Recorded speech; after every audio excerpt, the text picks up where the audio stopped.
जोखू ने लोटा मुंह से लगाया तो पानी में सख्त बदबू आई। गंगी से बोला, ये कैसा पानी है, मारे बास के पिया नहीं जाता, गला सूखा जा रहा है और तू सड़ा पानी पिलाए देती है। गंगी प्रतिदिन शाम पानी भर लिया करती थी। कुआं दूर था, बार बार जाना मुश्किल था। कल वह पानी लाई तो उसमें बू बिल्कुल न थी, आज पानी में बदबू कैसी। लोटा नाक से लगाया तो सचमुच बदबू थी। जरूर कोई जानवर कुएं में गिरकर मर गया होगा, मगर दूसरा पानी आवे कहाँ से। ठाकुर के कुएं पर कौन चढ़ने देगा। दूर से लोग डांट बताएंगे। साहू का कुआं गांव के उस सिरे पर है, परंतु वहां भी कौन पानी भरने देगा। कोई तीसरा कुआं गांव में है नहीं। जोखू कई दिन से बीमार है।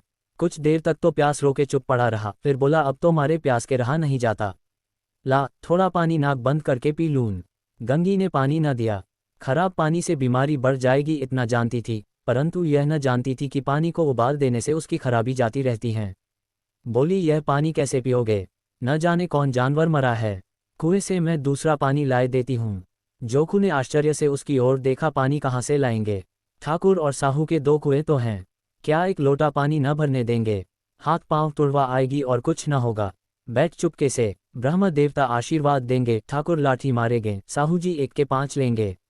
गरीबों का दर्द कौन समझता है, हम तो मर भी जाते हैं तो कोई दुआर पर झांकने नहीं आता, कंधा देना तो बड़ी बात है, ऐसे लोग कुएं से पानी भरने देंगे। इन शब्दों में कड़वा सत्य था। गंगी क्या जवाब देती, किंतु उसने वह बदबूदार पानी पीने को न दिया।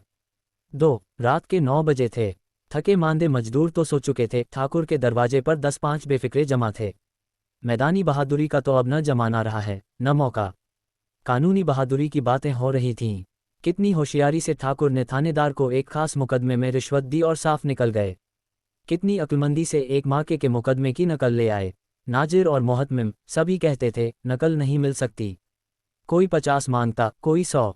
यहाँ बेपैसे कौड़ी नकल उड़ा दी। काम करने ढंग चाहिए। इसी समय गंगी कुएं से पानी लेने पहुंची। कुप्पी की धुंधली रोशनी कुएं पर आ रही थी।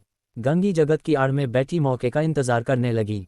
इस कुएं का पानी सारा गांव पीता है, किसी के लिए रोका नहीं, सिर्फ ये बदनसीब नहीं भर सकते। गंगी का विद्रोही दिल रिवाजी पाबंदियों और मजबूरियों पर चोटें करने लगा। हम क्यों नीच हैं और ये लोग क्यों ऊंच हैं। इसलिए कि ये लोग गले में तागा डाल लेते हैं। यहाँ तो जितने हैं एक से एक छटे हैं। चोरी ये करें, जाल फ्रेब ये करें, झूठे मुकदमे ये करें। अभी इस ठाकुर ने तो उस दिन बेचारे गढ़िये की भेड़ चुरा ली थी और बाद में मारकर खा गया। इन्हीं पंडित के घर में तो 12 मास जुआ होता है। यही साहू जी तो घी में तेल मिलाकर बेचते हैं, काम करा लेते हैं, मजूरी देते नानी मरती है। किस किस बात में हमसे ऊंचे हैं। हम गली गली चिल्लाते नहीं कि हम ऊंचे हैं, हम ऊंचे हैं। कभी गांव में आ जाती हूँ तो रस भरी आंख से देखने लगते हैं, जैसे सबकी छाती पर सांप लौटने लगता है, परंतु घमंड ये कि हम ऊंचे हैं। कुएं पर किसी के आने की आहट हुई। गंगी की छाती धक धक करने लगी। कहीं देख ले तो गजब हो जाए, एक लात भी तो नीचे ना पड़े। उसने घड़ा और रस्सी उठा ली और झुककर चलती हुई एक वृक्ष के अंधेरे साए में जा खड़ी हुई। कब इन लोगों को दया आती है किसी पर। बेचारे महंगू को इतना मारा कि महीनों लहू थूकता रहा, इसीलिए तो कि उसने बेगार न दी थी। इस पर ये लोग ऊंचे बनते हैं। कुएं पर स्त्रियां पानी भरने आई थी। इनमें बात हो रही थी। खाना खाने चले और हुक्म हुआ कि ताज़ा पानी भर लाओ। घड़े के लिए पैसे नहीं हैं। हम लोगों को आराम से बैठे देखकर जैसे मर्दों को जलन होती है। हाँ, ये तो न हुआ कि कलसिया उठाकर भर लाते। बस हुक्म चला दिया कि ताज़ा पानी लाओ, जैसे हम लौंडियां ही तो हैं। लौंडियां नहीं तो और क्या हो तुम। रोटी कपड़ा नहीं पाती, 10-5 रुपए भी छीन झपट कर ले ही लेती हो। और लौंडियां कैसी होती हैं, मत ले जाओ दीदी। छिन भर आराम करने को जी तरस कर रह जाता है। इतना काम किसी दूसरे के घर कर देती तो इससे कहीं आराम से रहती। ऊपर से वह एहसान मानता। यहाँ काम करते करते मर जाओ, पर किसी का मुंह ही सीधा नहीं होता। दोनों पानी भरकर चली गई तो गंगी वृक्ष की छाया से निकली और कुएं की जगत के पास आए। बेफिक्रे चले गए थे। ठाकुर भी दरवाज़ा बंद कर अंदर आंगन में सोने जा रहे थे। गंगी ने क्षणिक सुख की सांस ली। किसी तरह मैदान तो साफ हुआ। अमृत चुरा लाने के लिए जो राजकुमार किसी जमाने में गया था, वह भी शायद इतनी सावधानी के साथ और समझ बूझ कर न गया हो। गंगी दबे पांव कुएं की जगत पर चढ़ी। विजय का ऐसा अनुभव उसे पहले कभी न हुआ था। उसने रस्सी का फंदा घड़े में डाला। दाएं बाएं चौकन्नी दृष्टि से देखा, जैसे कोई सिपाही रात को शत्रु के किले में सुराग कर रहा हो। अगर इस समय वह पकड़ ली गई तो फिर उसके लिए माफ़ी या रियायत की रत्ती भर उम्मीद नहीं। अंत में देवताओं को याद करके उसने कलेजा मजबूत किया और घड़ा कुएं में डाल दिया। घड़े ने पानी में गोता लगाया, बहुत ही आहिस्ता, जरा भी आवाज न हुई। गंगी ने 2-4 हाथ जल्दी जल्दी मारे।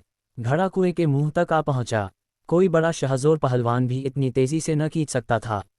गंगी झुकी कि घड़े को पकड़कर जगत पर रखे कि एकाएक ठाकुर साहब का दरवाज़ा खुल गया। शेर का मुंह इससे अधिक भयानक न होगा। गंगी के हाथ से रस्सी छूट गई। रस्सी के साथ घड़ा धड़ाम से पानी में गिरा और कई क्षण तक पानी में हिलकोरे की आवाज़ें सुनाई देती रहीं। ठाकुर कौन है, कौन है? पुकारते हुए कुएं की तरफ आ रहे थे और गंगी जगत से कूदकर भागी जा रही थी।